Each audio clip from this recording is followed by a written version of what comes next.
后来继续来到彰化市，公路局伫个江南路设置行人庇护岛，结果伫个2个月内有5台车去弄到，互警体讲这庇护岛得要变做汽车的电视台咯。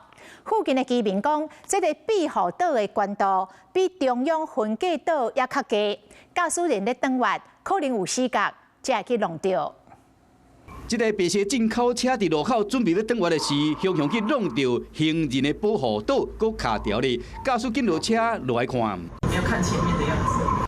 为另外一个角度来看，这台进口车毋但弄到行人的保护岛，搁将道路分向的指示牌弄断去，无人受伤。是讲车头甲车卡拢有伤到这条白色条。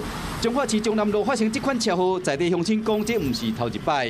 这个做好之后，据我所知，前面有2次。 然后这里1次。行人的保护岛有找到，长期路牌已经锁好啊。当时是安怎弄的？警方爱搁调查。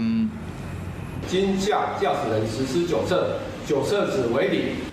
依照警方调查，这个路段为4月7日开始，较无2个月就发生5件车去弄到行人保护岛的事故。为现场的设置来看，这个岛有漆黄色、乌色的车纹，搁有到反光的标志，加上涂骹有画黄色的标线，边后用沙仔水围起来，抑搁悬度比中央分界岛搁较低，敢有可能有4角？公路局讲爱搁研究。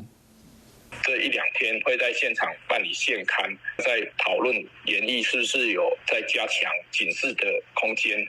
中华公务单强调讲，除了要办现场会勘，针对确实的进行改善以外，嘛会请警方协助宣导，提醒驾驶人，若经过这个路段时，都要细致，以免发生意外。